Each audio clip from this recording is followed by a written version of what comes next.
Discúlpeme que tengo que ir, mis asesoras se quedarán acá escuchando, yo tengo que viajar a Trujillo a hablar sobre este tema. Y esa es la forma en que tenemos que combatir a esta esclavitud. Gracias y que Dios los bendiga a todos ustedes. Señora.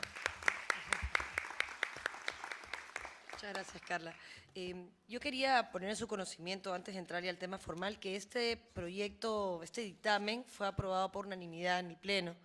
Y incluso no se exoneró de segunda votación, porque primero esa había sido la decisión de la presidencia de la comisión, y eso es una prerrogativa presidencial, así que fue utilizada y será usada por dos razones. Primero, porque es necesario que aprovechemos todo el espacio que tengamos para hablar de este tema y para hacerlo público. Y Carla se encargó de que en los 7 días siguientes esto pasara a la segunda votación y volviese a ratificarse la unanimidad. Entonces estamos esperando simplemente la promulgación de la ley y estoy segura que Ana nos apoyará para que esto sea a la brevedad y podamos cumplir con los objetivos.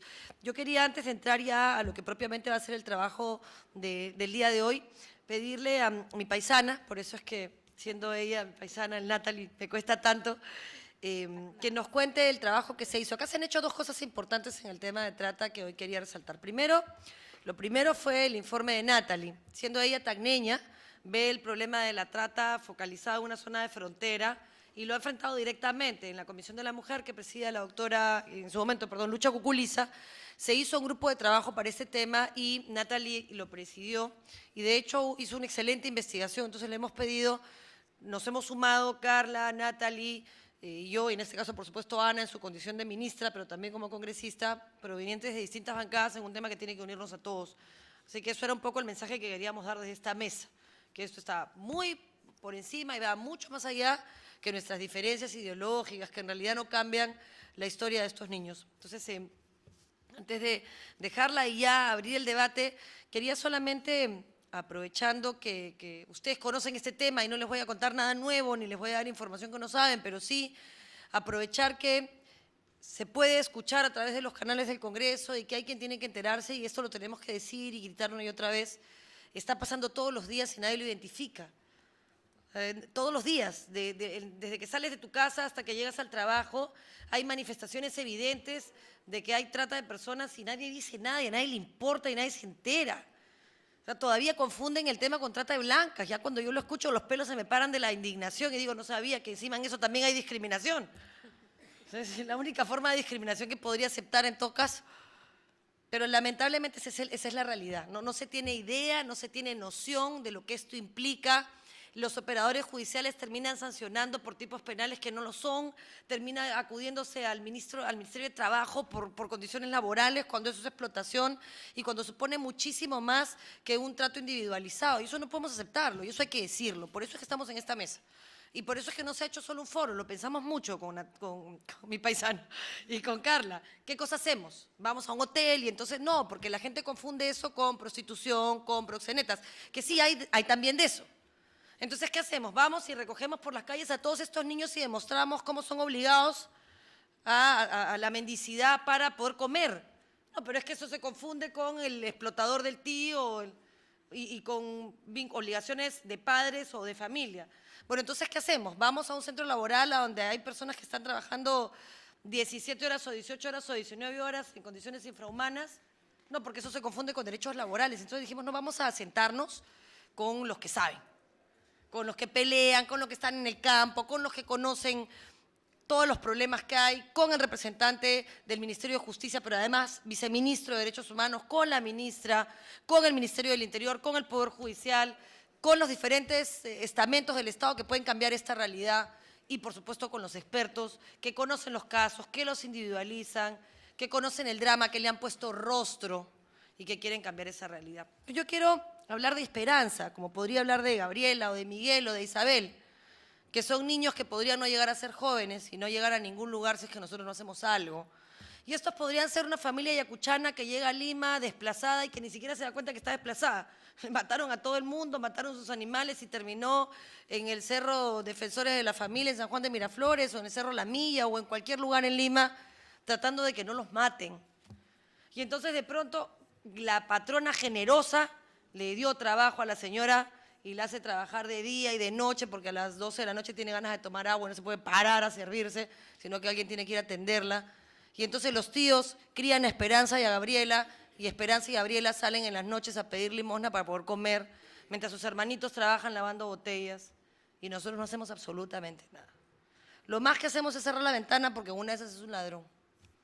Y entonces no podemos aceptarlo. O sea, nos está tocando la ventana todos los días, de la casa al trabajo, del trabajo al mercado, del mercado al baile el fin de semana. Y simplemente no queremos verlo porque es muy técnico el asunto.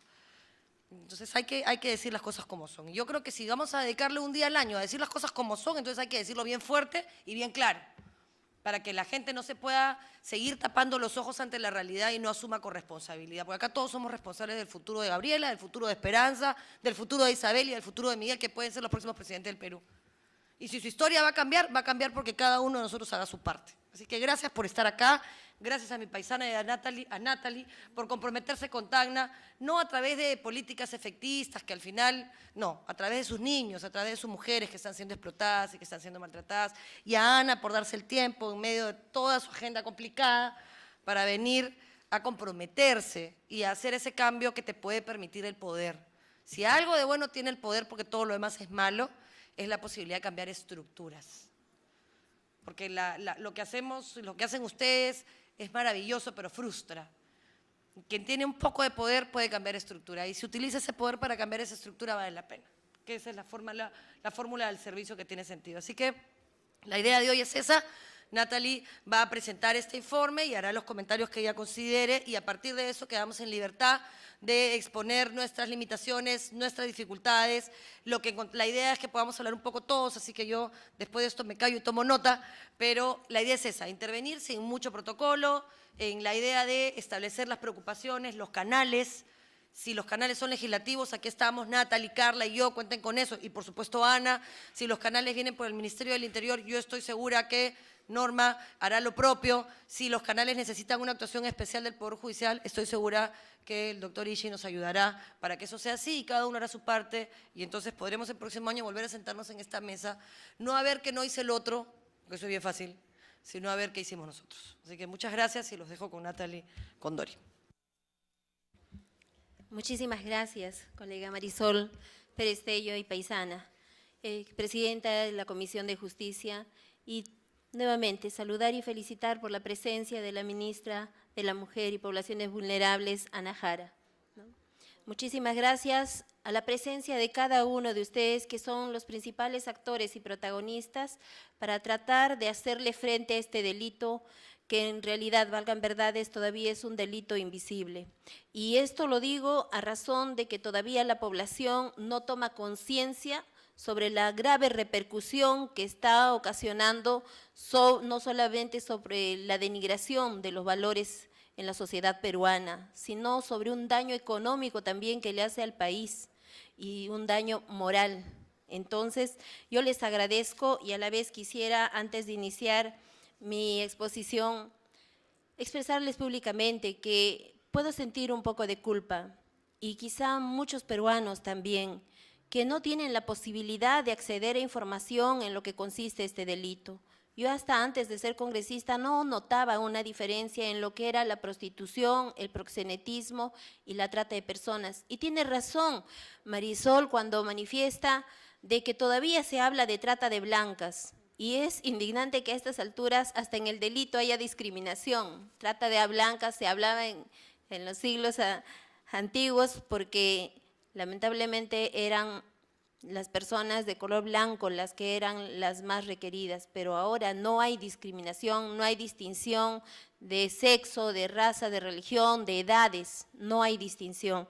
Y por ello me siento muy honrada de estar participando en esta mesa de trabajo el día de hoy en el marco de la primera conmemoración por el Día contra la Trata de Personas. Y sí, es un esfuerzo que se ha hecho y a Dios gracias ha tenido la aprobación de todos mis colegas en el Pleno del Congreso de la República para que siquiera un día, una vez al año, sea un día de reflexión contra este delito. Se puede argumentar mucho, porque de verdad a veces se dice, ¿para qué crear un día más?, ¿no? Y era necesario hacerlo.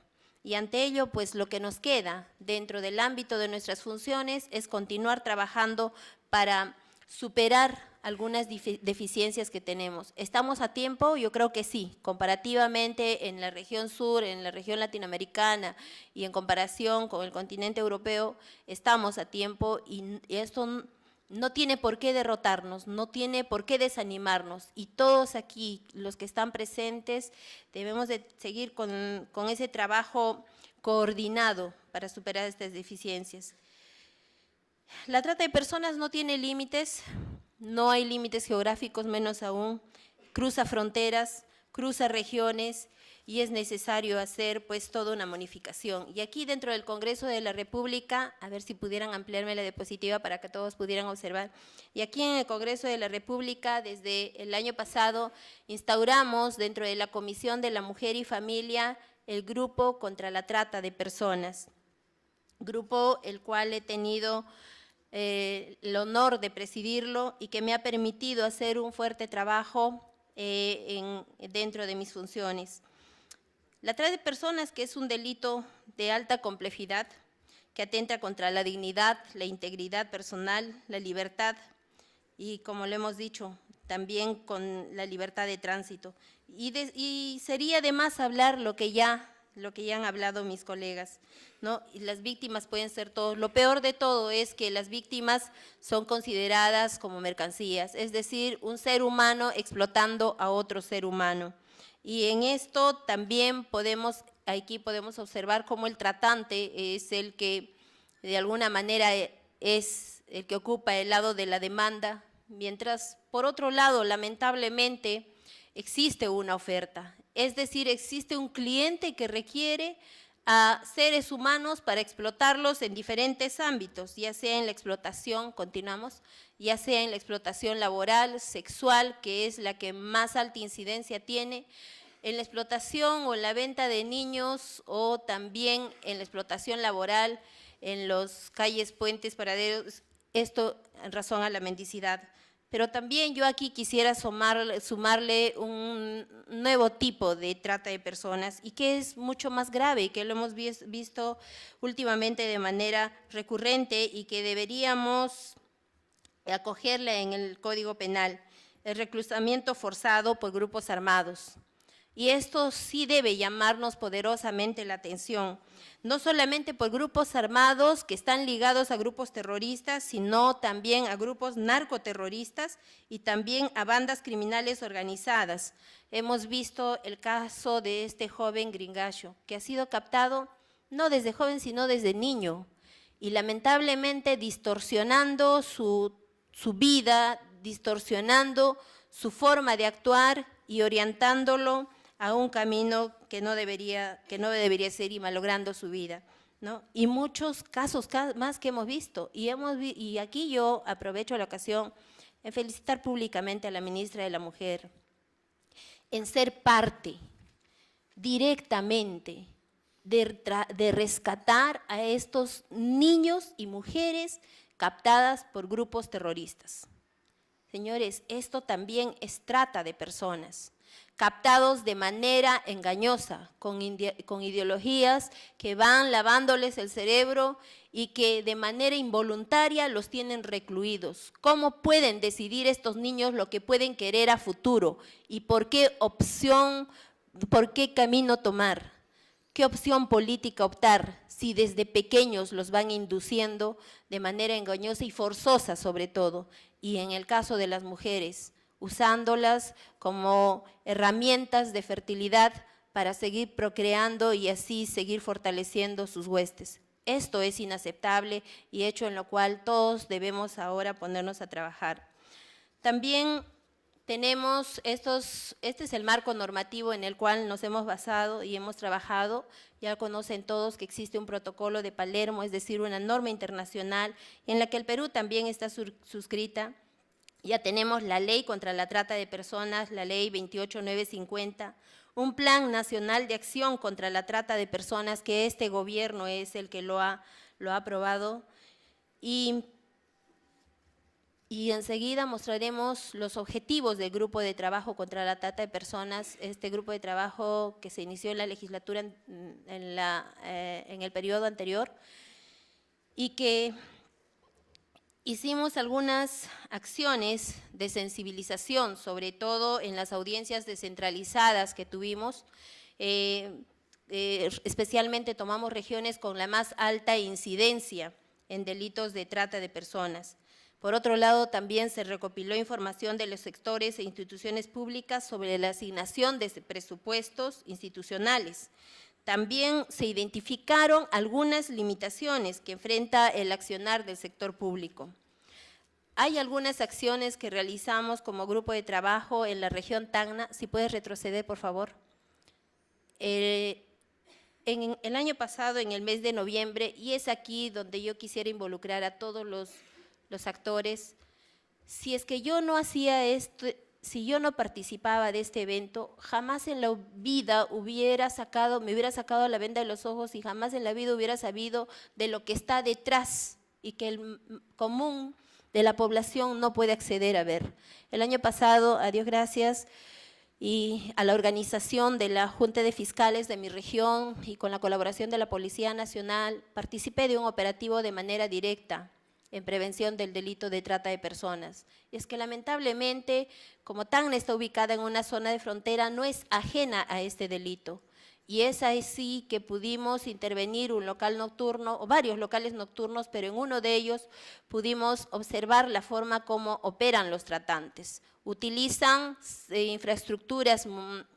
grandes infraestructuras de 3, 4 pisos, que generalmente en el primer piso es donde funcionan los denominados nightclubs o centros nocturnos, donde existen mujeres que están prestando servicios no solamente en lo que es la prostitución, pero también hay víctimas de trata, ¿no?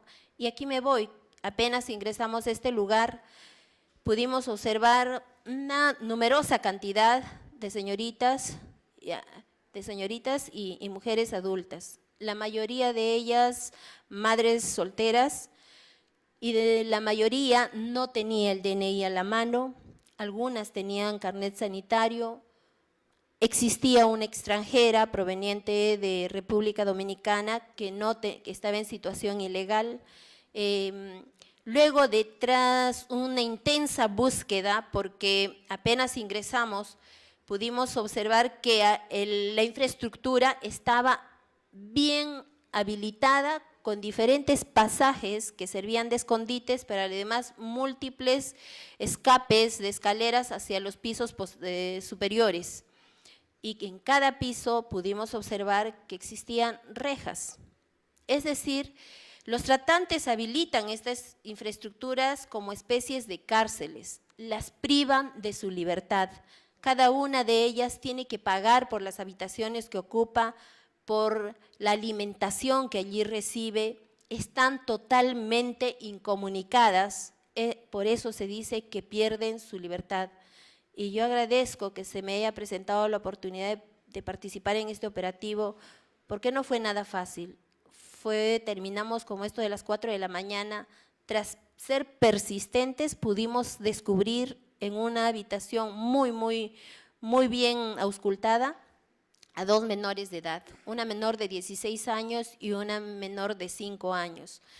Ambas no eran de Tacna, provenientes de la zona de la selva, ambas sin la presencia de sus padres, inclusive la menor de 5 años no estaba presente ni el papá ni la mamá en el lugar y ambas expuestas a riesgo. Y es así que tuvimos que culminar la tarea y no podíamos dejarlas de lado hasta llevarlas al médico legista y cerciorarnos de que estaban todavía en buen estado. Luego fueron trasladadas, y aquí quiero agradecer al apoyo del INAVIF, fueron trasladadas al INAVIF, donde fueron de alguna forma refugiadas para luego ya encargarse de esto el Ministerio Público, ¿no? Pero este operativo me permitió abrir los ojos a una cruda realidad. En primer lugar, que las víctimas de trata no asumen que son víctimas de trata. Y eso de verdad degenera todo el trabajo o de alguna manera limita todo el trabajo que se pudiera hacer. Por otro lado, también ha sido visible el hecho de ver que estas víctimas lo justifican su accionar por la necesidad económica. Y yo creo que esto no es justificación, y aquí podemos observar un grave problema que es la autoestima. La autoestima en una mujer que no se valora por lo que ella pudiera ser, sino simplemente una autoestima totalmente deteriorada, que es la que la empuja a este accionar y a ser víctima de trata. Pero aquí hay un fuerte trabajo que hacer, porque no se puede justificar que la pobreza sea una causa. La pobreza no es una causa para que más personas sean víctimas de trata de personas, ¿no? Yo creo que es cuestión de actitudes. También participamos en diferentes audiencias públicas. Agradezco de verdad que hay jóvenes que sí se están interesando en este tema, y aquí podemos destacar a jóvenes de la Universidad Cayetano Heredia, donde lanzaron una plataforma virtual denominada Hablemos de Trata, ¿no? Esto a través de un conversatorio se lanzó esta página. Yo los invito a todos a integrarse, y esto fue una iniciativa de jóvenes y una facultad que nos apoyó para lanzar esta página. Por otro lado, también se hicieron audiencias en la región del Cusco, en la zona de Sicuani, con apoyo de la Vicaría, y gracias a ellos también ahí se pudo observar que son las comunidades campesinas las que están debidamente organizadas, y que habría que aprovechar esta fortaleza, no solamente de las comunidades campesinas, sino de las rondas campesinas, muy bien organizadas, y cada una de ellas asumiendo papel no solamente dentro del control y fiscalización en su zona, sino también como monitoreando prensa. Ellos haciendo publicidad en su idioma nativo, en su lengua nativa, que es el quechua, han lanzado publicidad para sensibilizar sobre este tema. En la región San Martín también se participó en una audiencia pública, y se puede detectar que esta región, el índice de trata también está creciendo. Y así, en fin, ¿para qué hablar de más? Lo que sí, yo pediría que se ha hecho un trabajo muy, muy intenso, pero que no es suficiente. A este trabajo hay que aclarar que existe todavía la confusión en trata y proxenetismo, no solamente de parte de la población, sino también de los operadores de justicia. Yo tengo en mis manos un último informe de parte del Ministerio Público, en donde no se puede avanzar más, y por eso es que no vemos presos por delito de trata. Es decir, hasta la Policía Nacional puede identificar un delito de trata, pero cuando pasa a un operador de justicia, esto es totalmente distorsionado, y muchos abogados y tratantes utilizan el Código Penal para confundir el caso de trata y hacerlo ver como que es un caso de proxenetismo. Por eso es que reciben menos penas. Y aquí yo puedo ver que los índices que se maneja pues reflejan esta realidad, ¿no? Tengo indicadores del año 2010, 2011, 2012, y esto va a permitir fundamentar un nuevo proyecto de ley para la modificación del Código Penal, ¿no? Y por ello también es necesario, estos indicadores también van a ser motivo para replantear el mapa de focalización de los puntos de origen, de destino y los lugares de tránsito. Por otro lado, también un último aporte que quisiera hacer es que cuando se realizan los operativos, que generalmente son los fines de semana, la Policía Nacional destina ya sea a menores, especialmente me refiero a los